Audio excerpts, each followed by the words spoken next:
Shalom Lechulichem.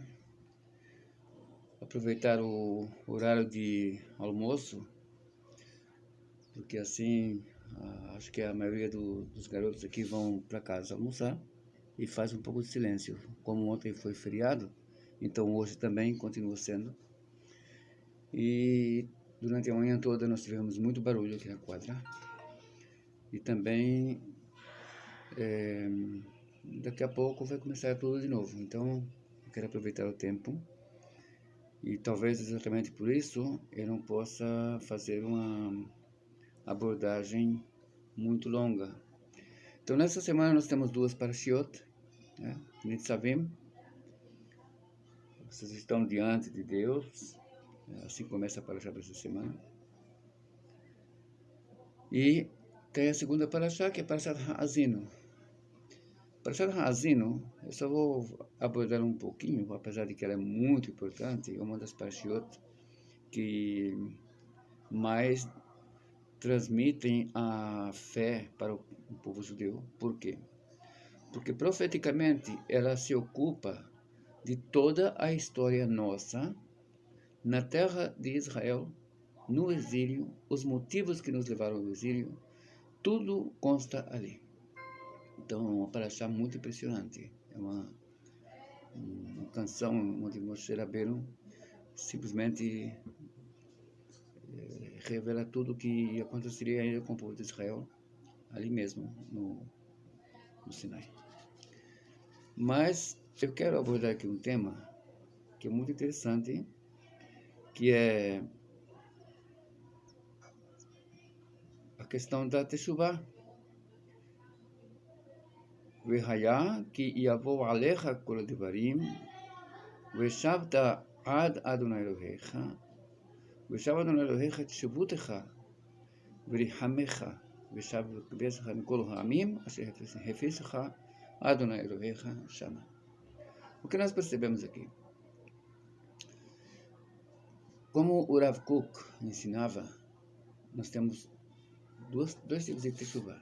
Nós temos a Teshuvah pratit, quer dizer, a Teshuvah da pessoa em si, né? Cada um particularmente fez alguma coisa errada, depois se arrepende, vai lá e confessa o que ele fez e faz parte, né? Tem que confessar o que fez e depois se arrepender e se comprometer em não fazer de novo aquilo e realmente abandonar esse ato, viu?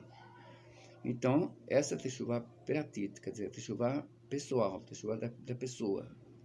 Mas aqui nesse passuco que nós vemos, não se refere a esse tipo de Teshuvah, se refere a Teshuvah kelalit, Teshuvah geral, do povo. Então, por isso que fala, Veshav Adonai Elohecha et shevutecha. Deus vai fazer que vocês voltem, ou seja, voltem para a terra de Israel, porque o povo conseguiu fazer Teshuvah.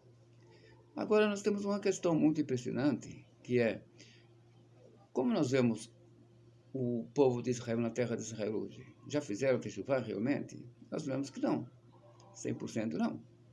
Então, o que Teshuvah está falando aqui? A primeira Teshuvah, ela tem etapas, né? A primeira etapa é do povo em si procurar retornar à terra. E foi o que aconteceu nos dias do Gaon de Vilna, que o Gaon de Vilna enviou seus alunos. O fundador do Chabad também enviou seus alunos. Uns foram para Hebron, outros foram para Jerusalém. Mas aí foi o começo de uma onda que nasceu posteriormente o movimento sionista. E o movimento sionista fez com que o povo realmente começasse a retornar para a terra de Israel em massa, sendo cumpridores de mandamentos ou não. Nós sabemos que em toda a história do povo judeu, nunca houve maioria dos judeus cumprindo a Torá. Mas o fato do retorno em si, do povo buscar voltar à terra de Israel, isso já é Teshuvah. É a primeira etapa, né? Nós temos a segunda etapa, que é voltar ao cumprimento dos mandamentos. Aí, a abordagem disso tudo no livro Kol HaTor, né, de um dos dos alunos do Gaon de Vilna, baseado nos ensinamentos do Gaon de Vilna, de acordo com a Kabbalah, é que nós temos duas forças espirituais sobre o povo judeu. Temos que lembrar, nós temos Mashiach ben David, que é uma pessoa, mas nós temos duas forças espirituais que comandam o povo judeu. Uma é Mashiach ben Yosef e a outra Mashiach ben David. Mashiach ben Yosef é aquele que se encarrega do lado material, de tudo que tem a ver com a defesa do povo, o enriquecimento da terra, o reflorestamento, tudo que tem a ver com a matéria mesmo. E o Mashiach ben David, no caso espiritual, não estou falando agora da pessoa, seria aquela força que promove que o povo comece a retornar às suas raízes para cumprimento da Torá e retorne realmente a isso, para sermos um povo cumpridor, né? Que seja a maioria. Então essas duas forças, elas trabalham em conjunto, apesar de uma nem sempre reconhecer a outra. É aquele caso que nós falamos, que Yosef se encontra com seus irmãos e ele reconheceu os seus irmãos, mas os seus irmãos não o reconheceram. Então, esse é o caso que acontece muito, de que pessoas cumpridoras de Torá em nossos dias, às vezes, não reconhecem o que é o Estado de Israel e nem o que são os dementadores do Estado. E por isso nós sabemos que aqui foi o princípio da Teshuvah. E é por isso que o Rambam escreve nas leis de Teshuvah: Kol hanevim kulam sivu ala Teshuvah. Todos os profetas ordenaram sobre Teshuvah, sobre o arrependimento, sobre voltar a Deus. Ven Israel nigalim, e o povo judeu não será redimido, elab Teshuvah, a não ser por Teshuvah, por arrependimento, deixar os maus feitos. O Chvar Hiltiha Torá, e já prometeu a Torá, Shesof Israel asot Teshuvah besof galutam, que o povo de Israel acabará fazendo Teshuvah no fim do seu exílio.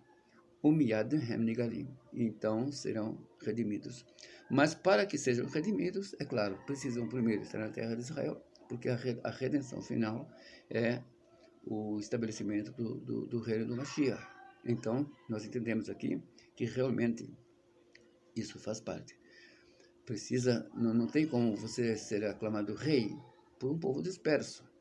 O povo tem que estar lá primeiro para que isso aconteça. E aí, nós entendemos aquela questão de Yaakov Avinu, quando ele estava do outro lado do rio. O Talmud Berachot, ele diz o seguinte: quando Yaakov Avinu passou todas as coisas, toda a família dele, todos os filhos, as esposas, aí ele ficou do outro lado do rio por causa de Pahim Sinim, de coisas materiais, coisas, aquilo que acontece com muitos judeus que preferem ficar fora da terra de Israel por causa dos bens materiais, por causa das riquezas, da opulência. E, nesse caso, é que nós mais falamos que é preciso Teshuvah. Uma vez eu estive na França, faz muitos anos, tive uma apresentação para um shidur, bem antes de eu me casar, já faz uns 20 anos ou mais que eu estou casado. Então, foi muito antes do meu casamento, que eu estava noivo de uma filha de um rabino de Paris. E aí, me apareceu lá um ricaço, bem audaz, começou a falar algumas coisas, e eu falei para ele: olha, o que eu posso falar para vocês é o seguinte: dentro de pouco tempo vai haver uma onda de antissemitismo aqui na França. Seria aconselhável vocês pararem e pensarem em ir para Israel. Justamente o que eu falei aconteceu lá e também na Argentina, né? Então, nós sabemos do que aconteceu, e a terra de Israel se encheu de franceses nessa época e também de argentinos, judeus. Pois bem, esse fato é aquele mesmo fato que eu disse agora há pouco, de Yaakov Avinu, que ficou do outro lado do rio, por causa de coisas materiais, por causa de coisas que seriam coisas que ele não deveria dar tanta importância. E é por isso que o Talmud Berachot fala: Por que está escrito que Jacob teve medo? Deus já havia prometido que estaria com ele em todo o caminho todo que ele fizesse, que estaria com ele em tudo, e porque agora ele teve medo. Então diz a Gemara, capítulo Berachot, Sheme Igrom Hahet, para que não aconteça algo por causa do het, por causa do erro.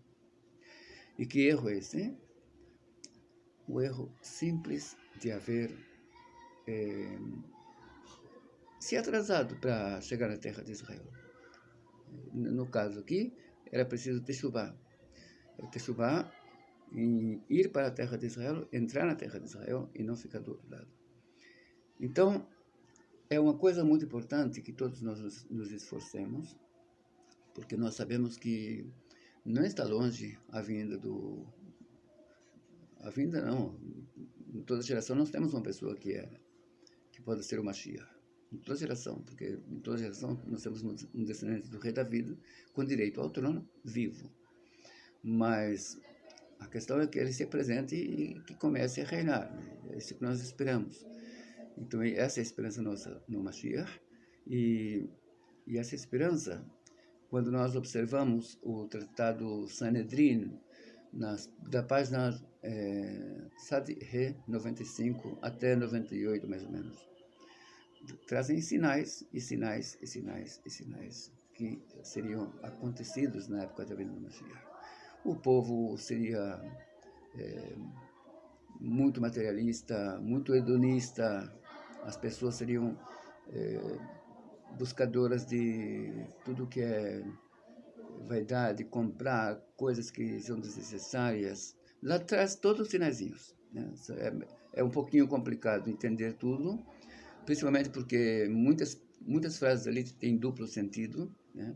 Inclusive, eu já abordei aqui a questão em um dos meus vídeos sobre os 3 Amoraim que falaram que um deles disse que não gostaria de viver na época em que o Mashiach estivesse próximo a reinar. O outro veio e disse que ele gostaria de estar porque ele pelo menos queria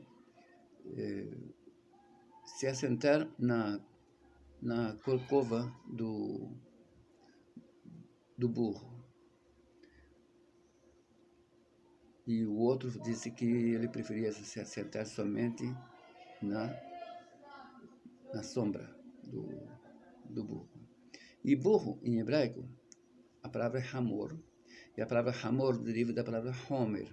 Homer é matéria. Homriut é materialismo. Ou seja, o Mashiach vir sobre um burro simboliza o fato de que ele viria numa geração em que as pessoas seriam muito materialistas. Outro fato que cita essa Gemara no Tratado de Sanedrin é que Penehador Kifnei Hakelev, a face da geração será como a face de um cachorro, a cara de um cachorro. Ou seja, o que tem um cachorro? O cachorro é um animal sensível. Você olha nos olhos dele, você já sente, né, tanto na questão de carinho como de tristeza, se ele tiver. Mas a questão aqui é o seguinte: quando você sai com o cachorro para um passeio, quem vai na frente? É sempre o cachorro, não é? Então, nós estamos numa geração em que o desrespeito com os mais velhos, desrespeito com os sábios, as pessoas que são menos conhecedoras, geralmente querem ir à frente de tudo. As pessoas que são menos em idade menor não dão mais valor aos idosos. Todo mundo querendo ir na frente e mandando e desmandando. E é isso, é uma geração cheia de crassidade, infelizmente. Então, lá tem muitos outros sinais, eu não vou abordar tudo aqui para não ficar muito extenso e também para aproveitar um momento que relativamente está em silêncio, que daqui a pouco não vamos mais ter silêncio. Mas eu quero que entendam que nós temos todo esse assunto da Teshuvah, incluindo a Teshuvah para a terra de Israel. Não é somente o fato da pessoa pensar que a Teshuvah é só uma coisa particular da pessoa. Também tem a Teshuvah do povo, e essa Teshuvah do povo é o fato do povo procurar ir para a terra de Israel. Aí vem uma pessoa e me diz, mas lá no Tratado de Ketubot está escrito que não subam na muralha, quer dizer, não lutem pela terra de Israel, não vão lutar contra os goim que estão lá dominando. Isso é uma ideologia fundamentada em alguns grupos hacídicos, né? Porque simplesmente foram contra o sionismo, porque acham que isso simplesmente é algo deletério, e saíram contra e não entenderam uma coisa. Primeiro, ali houve uma decisão das Nações Unidas, não foi uma saída contra as nações, e que o povo que vivia na terra de Israel, a maioria, aliás, veio depois que os judeus chegaram, porque com os judeus eles conseguiram trabalho. A maioria desse povo, que hoje chamam de palestinos, vieram alguns da Síria, alguns até do Sudão. Então, vieram de todos os lados ali, e 70% deles hoje vivem na Jordânia. Eles não são os donos da terra, e eles não se consideravam e não gostavam de serem chamados palestinos, até 1958. Eles se consideravam sírios meridionais, sírios do sul da Síria. Consideravam a terra da Palestina, que eles chamam, como sendo o sul da Síria. Os chamados palestinos eram os judeus.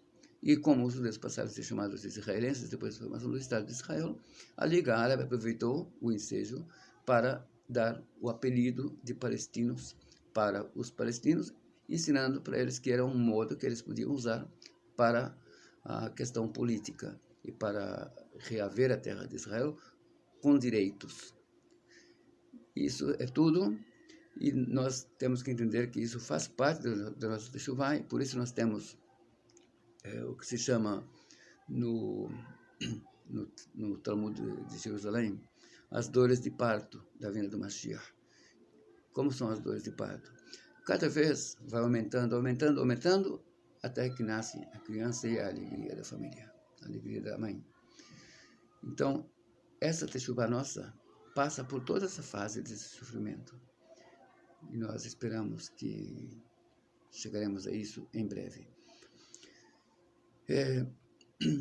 Eu desejo a todos, desde já, um feliz ano, Shana Tová, Tizkura Shanim Rabot, Sheyihu Ne'imot V'Tovot.